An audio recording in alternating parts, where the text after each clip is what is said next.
Good morning. देखिए, आज हम लोग पढ़ेंगे डीसी जनरेटर। डीसी जनरेटर पढ़ना है हम लोग को।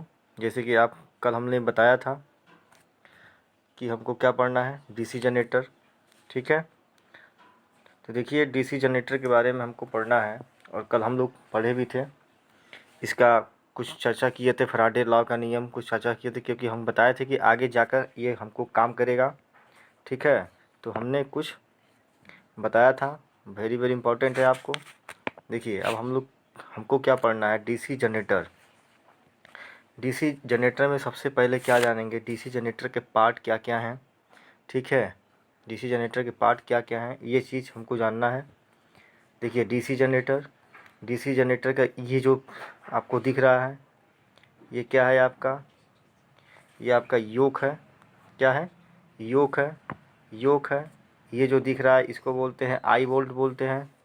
ये देखिए, ये जो दिख रहा है इसको पोल कोर बोलते हैं, इसको फील्ड वाइंडिंग बोलते हैं और इसको बोलते हैं पोल शू। ठीक है, और ये जो लगा हुआ है आपका, ये आपका है कंडक्टर। क्या है, कंडक्टर। ठीक है, क्या है आपका, कंडक्टर है। ठीक है, ये कंडक्टर है। अच्छा, इसके बाद से क्या आता है, आगे देखते हैं। इसके बाद से देख लीजिए आगे क्या आता है कि पार्ट, योक का जो पार्ट होता है। ठीक है, पार्ट देखिए, पार्ट क्या है, योक है। जैसे मान लीजिए योक है, तो योक का काम क्या क्या है। ठीक है, योक का काम क्या है कि योक क्या करता है, योक योक पोल सपोर्ट करता है। ठीक है, अच्छा, फ्लक्स क्लोज पाथ, मतलब कि जो फ्लक्स बहता है उसको क्लोज पाथ बनाने का कार्य करता है। अच्छा, योक का सबसे मेन काम क्या है कि मैकेनिकल सपोर्ट या सेफ्टी प्रदान करना आउटर, ठीक है, फ्रेम से। जैसे क्या है कि जो बाहरी, ये जो बाहर का जो ये फ्रेम बना हुआ है, ठीक है, तो ये क्या करता है, बाहरी घातों से बचाने का कार्य करता है। ठीक है, योक का काम है। उसके बाद से क्या आता है उसके बाद से आता है योक, मेड बाय योक। योक बना किसका होता है जी, योक किसका बना होता है, तो थोड़ा सा देखते हैं कि योक बना किसका होता है। देखिए, योक जो होता है मेड बाय, बना होता है किसका।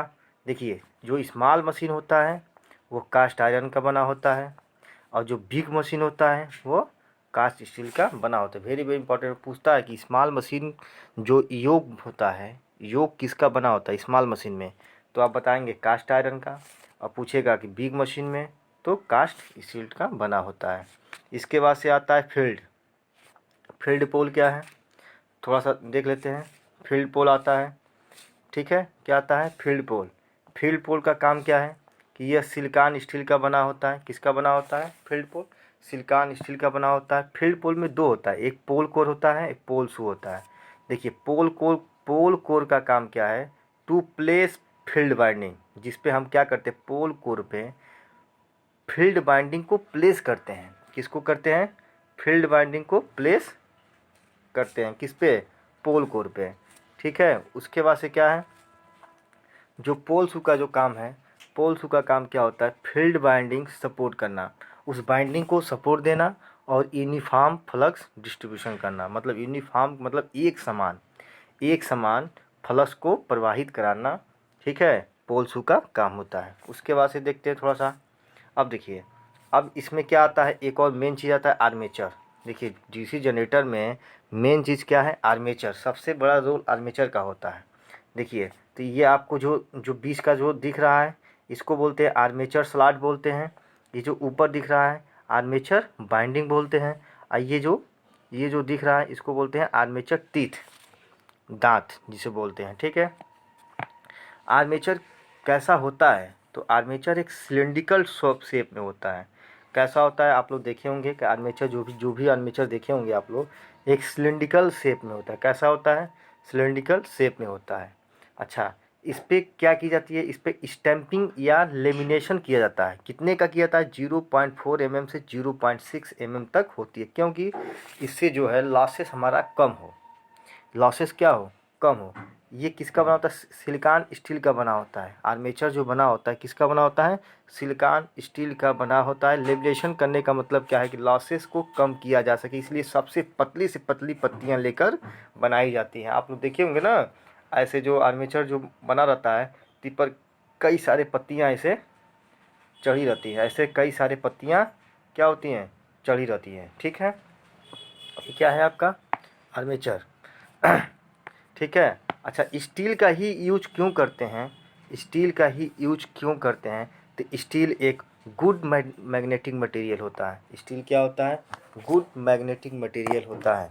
ठीक है। अच्छा, इसके बाद से थोड़ा सा देख लेते हैं आगे आर्मेचर का काम क्या क्या है। तो आर्मेचर का जो काम है, देखिए आर्मेचर का काम क्या क्या है। आर्मेचर का काम क्या है तो देखिए आर्मेचर का जो काम है, आर्मेचर कोर में सिलिकॉन का प्रयोग रजिस्टेंस को बढ़ाने तथा करंट को घटाने के लिए किया जाता है। Very very important. सिलिकॉन का 4% से 6% तक उपयोग किया जाता है। अच्छा, सिलिकॉन की पतली पतली पत्तियों को बढ़ाकर ईडी करंट के मान को घटाया या कम किया जा सकता है। ये वेरी वेरी इंपॉर्टेंट। इसलिए सिलिकॉन की पतली पतली पत्तियों का यूज क्यों करते हैं कि ईडी करंट लॉसेस या को कम किया जा सके। ठीक है, ईडी करंट लॉसेस को कम किया जा सके। अब देखिए working principle of generator. Working principle of generator, आप जैसे जानते हैं कि वर्किंग प्रिंसिपल ऑफ जो जनरेटर का, ये हम पहले ही बता चुके हैं कि कैसे ये वर्क करता है, फैराडे के लॉ पर वर्क करता है। ठीक है, तो देखिए इसमें थोड़ा सा working principle of DC generator जो है कैसे वर्क करता है। तो आपको पता है कि हमने कल क्या बताया था? हमने बताया था कि जब किसी कंडक्टर को चुंबकीय क्षेत्र, ये देखिए ये आपका क्या है? चुंबकीय क्षेत्र है। जब किसी कंडक्टर को एक चुंबकीय क्षेत्र में रखा जाता है तो उसमें से एक ईएमएफ इंड्यूस होता है। क्या होता है? ईएमएफ इंड्यूस होता है। ये आपका नॉर्थ पोल है, ये आपका साउथ पोल है। ठीक है, ईएमएफ क्या होता है? इंड्यूस होता है। ठीक है।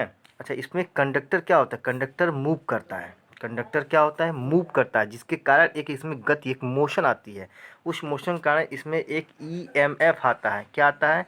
ईएमएफ आता है। जैसे कि आप यहाँ देख सकते हैं, मैंने इसका एक्सप्लेन नीचे किया हुआ है कि देखिए सबसे पहले मान लीजिए कि हमारा ईएमएफ क्या था? 0 था।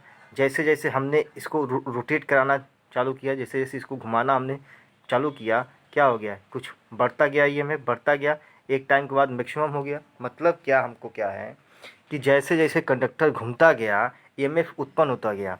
यानी फैराडे ने यही बताए थे कि जब किसी चुंबकीय क्षेत्र में किसी कंडक्टर को मूव कराया जाएगा तो उसमें से एक ईएमएफ उत्पन्न होता है, या चेंज इन लिंकेज फ्लक्स में परिवर्तन होता है, तभी ईएमएफ इंड्यूस होता है। ठीक है, देखते हैं और आगे अगला टॉपिक क्या है? कम्यूटेटर। क्या है? कम्यूटेटर। कम्यूटेटर का वर्क क्या है? तो कम्यूटेटर क्या करता है? कम्यूटेटर का वर्क क्या है? देखिए थोड़ा सा कम्यूटेटर का वर्क क्या है। कम्यूटेटर एसी को डीसी में बदलता है तथा इसका दूसरा नाम मैकेनिकल रेक्टिफायर भी कहते हैं। क्या कहते हैं? मैकेनिकल रेक्टिफायर भी कहते हैं। अच्छा, कम्यूटेटर कॉपर या ब्रास का बना होता है। किसका बना होता है?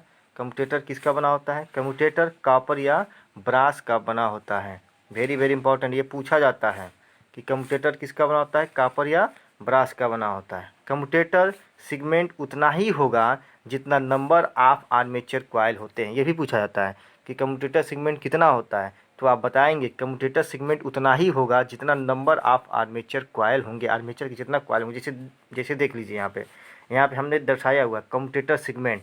ये जो ऐसे ऐसे जो ये दिख रहा है ना, इसको बोलते हैं कम्यूटेटर सेगमेंट बोलते हैं। और जो ये बीच में जो गैप दिख रहा है वो इंसुलेटेड है, कोई माइका उइका लगा हुआ है, जिससे कि एक दूसरे के बीच में शॉर्ट ना हो। आप देखे होंगे ना कि ऐसे कम्यूटेटर जो है ऐसे बना रहता है। कम्यूटेटर जो है ऐसे ऐसे बना होता है, बीच में गैप होता है, बीच में ऐसे गैप होता है, एक इंसुलेटेड मटेरियल लगा होता है। ठीक है, तो आगे देखते हैं।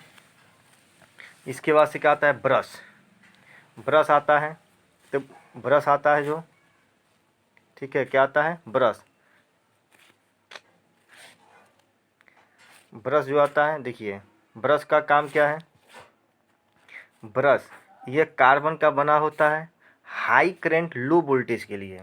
देखिए ब्रश जो होता है यह कार्बन का बना होता है हाई करंट लो वोल्टेज के लिए, ठीक है। अच्छा, इसमें एक और चीज़ होता है, सेल्फ लुब्रिकेशन होता है। सेल्फ लुब्रिकेशन का मतलब क्या है कि कभी कभी ग्रेफाइट का भी बना होता है और कार्बन ग्रेफाइट का भी बना होता है। सेल्फ लुब्रिकेशन स्वयं का जो होता है, ठीक है।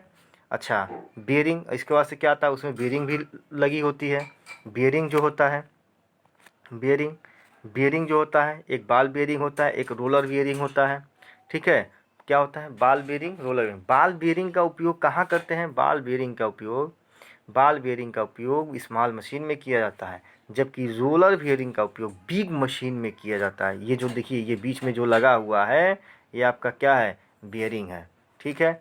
इसके बाद से क्या आता है, constructions of DC generator. Constructions of DC generator, देखिए कंस्ट्रक्शन ऑफ डीसी जनरेटर का मतलब क्या है, constructions of DC generator, DC generator के संरचना क्या क्या होते हैं, वेरी वेरी इंपॉर्टेंट, ये पूछा जाता है कि डीसी जनरेटर की संरचना क्या क्या होती है। तो सबसे पहला आप बताएं, योक होता है, उसके बाद से फील्ड पोल होता है। फील्ड पोल में दो प्रकार की होती है, एक पोल कोर होता है, एक पोल शू होता है, जिसमें एक फील्ड वाइंडिंग लगाई जाती है और ये फील्ड वाइंडिंग को सपोर्ट करने का कार्य करता है। क्या करता है, सपोर्ट करने का, फील्ड वाइंडिंग को सपोर्ट देता है। क्या देता है, सपोर्ट, ठीक है, सपोर्ट देता है। उसके बाद से आर्मेचर कोर आता है, कम्यूटेटर आता है, ब्रश आता है, फिर उसके बाद से इंड रिंग और बियरिंग आता है, जो अभी हम आपको एक्सप्लेन कर रहे थे कि इंड रिंग बियरिंग आता है। फिर उसके बाद से आपका क्या आता है, इंड रिंग बियरिंग के बाद, ठीक है, इंड रिंग बियरिंग के बाद सॉफ्ट आता है, ठीक है। उसके बाद से टर्मिनल बॉक्स आते हैं, जो वहाँ से हम कनेक्शन निकालते हैं। आप लोग देखे होंगे ना कि जनरेटर के ऊपर ऐसे टर्मिनल बॉक्स ऐसे बना रहता है, ठीक है, जहाँ से हम लोग कनेक्शन क्या करते हैं, अपने घरों तक ले जाते हैं। अच्छा, मोस्ट इम्पॉर्टेंट चीज़ क्या है इसमें, मोस्ट इम्पॉर्टेंट चीज़ क्या है, मोस्ट इम्पॉर्टेंट चीज़ ये है कि डीसी जनरेटर का ईएमएफ क्या होता है। पूछता है डीसी जनरेटर का ईएमएफ बताइए, ईएमएफ इक्वेशन। तो देखिए डीसी जनरेटर का ईएमएफ इक्वेशन क्या होता है, 5ZNP डिवाइडेड बाई 16A होता है। क्या होता है, 16A, ठीक है। अच्छा, फाई क्या है, फाई जो है फ्लक्स पर पोल है, पर पोल फ्लक्स है।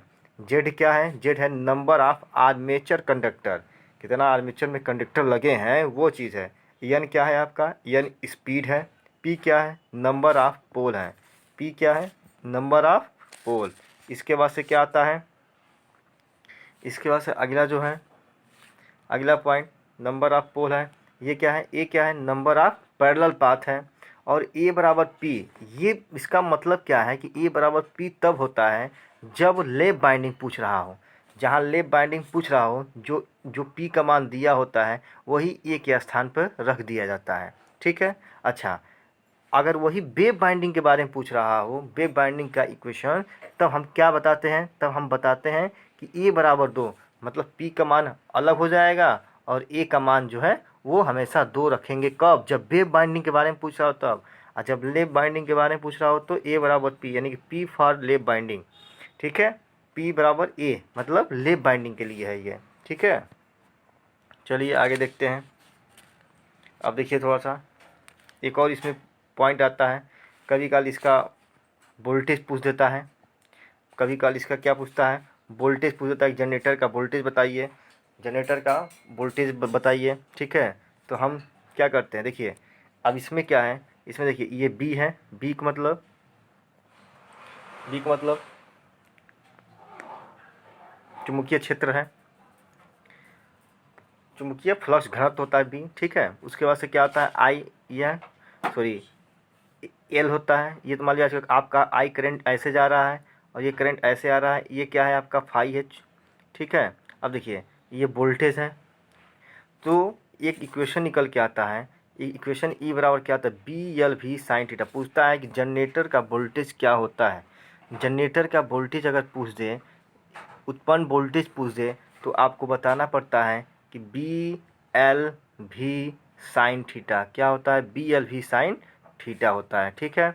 अच्छा बी क्या है, मैग्नेटिक फील्ड डेंसिटी है, बी क्या है आपका, मैग्नेटिक फील्ड डेंसिटी होता है, क्या होता है, मैग्नेटिक फील्ड डेंसिटी होता है बी, ठीक है। उसका से ईल क्या होता है, active length of conductor, conductor में कितना लेंथ का कंडक्टर हमने प्लेस किया है वो आपका क्या होता है, लेंथ होता है। और किस वेग से ये घूम रहा है वो वेलोसिटी आपकी होती है वी, ठीक है। अच्छा इसके बाद से एक मोस्ट पॉइंट आता है फ्लेमिंग राइट हैंड रूल। देखिए ये इससे ही हम दिशा को ज्ञात करते हैं, ठीक है, इससे क्या करते हैं, दिशा को ज्ञात करते हैं। कैसे ज्ञात करते हैं, तो फ्लेमिंग राइट हैंड रूल के अनुसार, फ्लेमिंग राइट हैंड रूल के अनुसार हम क्या करते हैं, दिशा को ज्ञात करते हैं, ठीक है। Fleming right hand rules FRHR बोलते हैं, जिसके देखिए 4 फिंगर जो होता है आपकी उंगली की जो 4 फिंगर होती है, 4 फिंगर का मतलब जो अंगूठे के जो बगल में होता है 4 फिंगर, वो क्या करता है, मैग्नेटिक फ्लक्स डायरेक्शंस को बताता है, किसको बताता है, मैग्नेटिक फ्लक्स डायरेक्शंस को बताता है। अच्छा मिडिल फिंगर जो होता है, बीच की जो उंगली होती है बड़ी वाली, ठीक है, वो क्या करता है, इंड्यूस ईएमएफ या करंट की डायरेक्शंस को बताता है। देखिए जैसे इसमें मान लीजिए ऐसे करंट जा रहा है ना, ऐसे मान लीजिए जा रहा है, तो ये क्या है, ये आपको मैग्नेटिक फील्ड की डायरेक्शन बता रहा है। 4 फिंगर ऐसे जब लगाएंगे तो 4 फिंगर, ठीक है। और इसमें जो ये होता है इंड्यूस ईएमएफ करंट के बारे में बताता है, ठीक है। अच्छा इसके बाद से देखते हैं ये क्रॉस का मतलब क्या है, क्रॉस का मतलब इनवर्ट, करंट अंदर की ओर जा रही है। और ये डाट का मतलब क्या है, ऐसे जो बनाकर डाट बना है, इसका मतलब क्या है, आउटवर्ड, करंट बाहर की ओर जा रही है। इसमें देखिए ये जो बना हुआ है आपका डाट बना है, ये क्रॉस बना, इसका मतलब क्या है, अंगूठा जो है, अंगूठा देखिए थंब फिंगर जो होता है, directions of rotation, directions of rotations के बारे में जो क्या थंब फिंगर जो होता है डायरेक्शंस ऑफ रोटेशंस या कंडक्टर के डायरेक्शंस की बताता है, ठीक है। क्या बताता है, कंडक्टर के डायरेक्शंस को बताता है। इसके बाद से क्या आता है आपका मोस्ट पॉइंट, देखिए सब हम जितना बता रहे हैं सिर्फ मोस्ट पॉइंट बता रहे हैं। फील्ड सप्लाई जो होती है, देखिए फील्ड सप्लाई, उसमें एक अलग से हम फील्ड सप्लाई दिए थे। फील्ड सप्लाई 50 वोल्ट से 120 वोल्ट तक उपयोग किया जाता है, जान लीजिएगा, वेरी वेरी इंपॉर्टेंट। पूछता है कि फील्ड सप्लाई हमेशा कितनी होनी चाहिए, तो आप बताएंगे फील्ड सप्लाई हमेशा, ठीक है, 50 वोल्ट से 120 वोल्ट तक ही दी जाती है। फील्ड वाइंडिंग जो होती है, देखिए फील्ड वाइंडिंग और मैकेनिकल इनपुट वाइंडिंग जो होती है, सॉरी मैकेनिकल इनपुट जो होता है, फील्ड सप्लाई और मैकेनिकल इनपुट सप्लाई जो होती है, उसको पूरे को क्या बोलते हैं, इलेक्ट्रिकल आउटपुट बोलते हैं। क्या बोलते हैं, पूरे को इलेक्ट्रिकल आउटपुट, जो 220 वोल्ट हो सकता है, 400 वोल्ट हो सकता है या 600 वोल्ट हो सकता है। जनरेटर देखिए, जनरेटर क्या है, रोटेटिंग एम्पलीफायर। देखिए दूसरा नाम जनरेटर पूछता है कि जनरेटर का दूसरा नाम बताइए, तो आप बताएंगे रोटेटिंग एम्पलीफायर या मैकेनिकल एम्पलीफायर भी कहा जाता है। जनरेटर का जो दूसरा नाम है वो क्या है, रोटेटिंग एम्पलीफायर या मैकेनिकल एम्पलीफायर भी हो सकता है, ठीक है, ठीक है। बस आज यहीं तक हम बता रहे हैं आपको। इसके बाद से कल हम लोग फिर इसके आगे बताएंगे, जितना भी है सब ये मोस्ट पॉइंट है।